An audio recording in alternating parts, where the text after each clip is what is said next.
It's not just the presidential elections.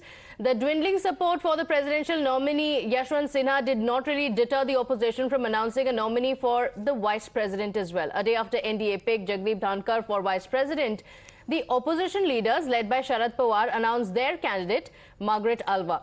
NCP Supremo Sharad Pawar made the announcement saying 17 parties are on board for the unanimous decision. Alva will be filing her VP nominations on Tuesday. देश के उपराष्ट्रपति के चुनाव के लिए हम सब के तरफ हमने एक कैंडिडेट अनाउंस करने का तय किया। कैंडिडेट आप जानते हैं Shrimati Margaret Alva. She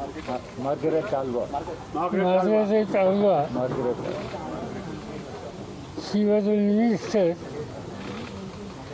in government of India. Just only one. I have not yet accepted anything of it. Okay, ma'am. I see your excuse. How I have accepted it in humility and helideni. Ashte president. Okay. Thank you. I will fight it. Yeah.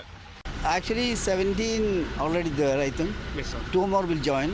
Naturally, they will also be, they have agreed in principle. Yes, sir. But we will communicate to them again. Then in that case, including Mamdaji, then Ahmad Party, it may be 19. So total 19 parties are supporting, and 19 July is the date when the nomination will be. 19 July we will file the nomination. How do you see this fight between your candidate and the NDA's candidate? We have selected the best candidate. She is very excellent in all other means. Yes, sir. Well educated, well experienced, and quite happy to select such a very efficient candidate.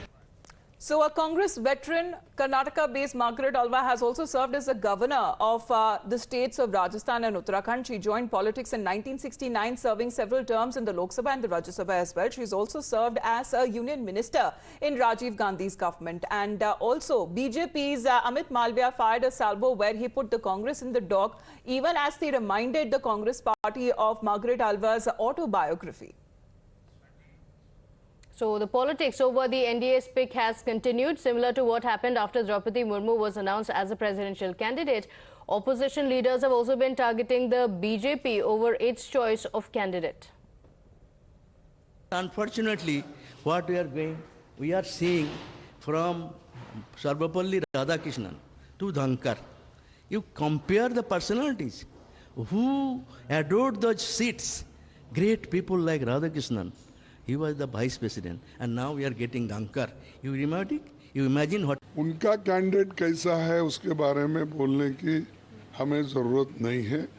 वो सबको मालूम है उनके candidate के बारे में, लेकिन हमारा कैंडिडेट आज तय हो जाएगा।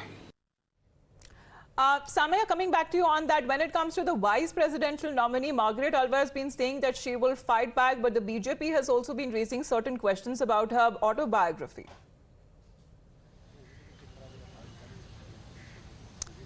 Well, after Jagdeep Dhankhar was declared as the NDA candidate for the post of the vice president, the Congress party and the opposition leaders really got into a huddle to find a candidate who is going to be pitted against him. Had to be of a certain match and stature to counter Jagdeep Dhankhar's body of work as well. And Margaret Alva has definitely aced that, if you really see the kind of portfolios that she has held. And similar to Jagdeep Dhankhar, she has also been a governor in the past of several states like Rajasthan, like Uttarakhand for that matter. She's also served as a union minister, and she has also been a lawyer and earlier on where like Jagdeep Dhankhar was also a lawyer and he had also practiced it. So there has been some sort of level playing field over here for the opposition and the NDA when it comes to the vice presidential election planning on both sides. But whether at all Margaret Alva is going to be able to clinch that position, that looks really dicey, because as far as the number game goes, we all know how NDA, ends up gaining a larger chunk of the pie, and that is the reason why we could probably be seeing Jagdeep Dhankhar as the one sitting over there and presiding over the Rajya Sabha sessions as the Vice President and the Chairman of the House. And that's a very crucial post for that matter, because we have seen how TMC has been very, very aggressive in Rajya Sabha in their conduct as an opposition leaders. But interestingly, while oppositions got together in a huddle at Sharad Pawar's residence yesterday to decide upon their candidate for the Vice President's post, TMC had skipped that meeting. Sudip Bandyopadhyay had made it very clear that Mamata Banerjee is going to decide who she is going to render her support, whether it's going to be Jagdeep Dhankhar or, for that matter, Margaret Alva. That is going to be declared on July 21st. So as of now, we do not know whether TMC is on board with the opposition or not.